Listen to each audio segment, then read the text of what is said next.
किसी गांव में एक आदमी ने बहुत ही खूबसूरत लड़की से शादी की। शादी के बाद दोनों की जिंदगी बहुत प्यार से गुजर रही थी।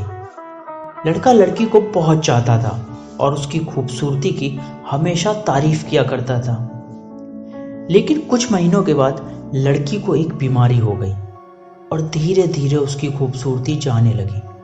खुद को इस तरह देखकर उसके मन में डर सताने लगा कि यदि वह बदसूरत हो गई तो उसका पति उससे नफरत करने लगेगा और वह उसकी नफरत बर्दाश्त नहीं कर पाएगी। इस बीच एक दिन पति को किसी काम से शहर जाना पड़ा। काम खत्म कर जब वह घर वापस लौट रहा था तो उसका एक्सीडेंट हो गया। एक्सीडेंट में लड़के ने अपनी दोनों आंखें खो दी, लेकिन इसके बावजूद भी उन दोनों की जिंदगी सामान्य तरीके से आगे बढ़ती रही। समय गुजरता रहा और अपनी बीमारी के कारण लड़की ने अपनी खूबसूरती पूरी तरह खो दी। वह बदसूरत हो गई, लेकिन अंधे पति को इस बारे में कुछ भी नहीं पता था। इसीलिए उसका उनके खुशहाल वैवाहिक जीवन पर कोई प्रभाव नहीं पड़ा। वह उसे उसी तरह प्यार करता रहा और एक दिन उस लड़की की अचानक मौत हो जाती। पति अब अकेला हो गया।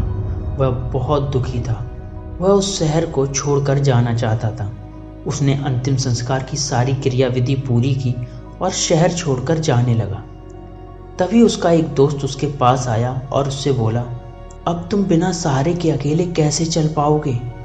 इतने साल से तो तुम्हारी पत्नी तुम्हारी मदद किया करती थी।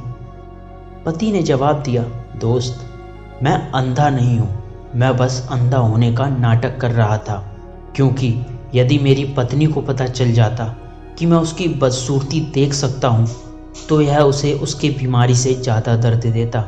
इसीलिए मैंने इतने साल अंधे होने का दिखावा किया। वह बहुत अच्छी पत्नी थी, मैं बस उसे खुश रखना चाहता था। तो दोस्तों, इस कहानी से हमें यह सीख मिलती है कि खुश रहने के लिए हमें भी एक दूसरे की कमियों के प्रति आंखें बंद कर लेनी चाहिए और उन कमियों को नज़रअंदाज कर देना चाहिए।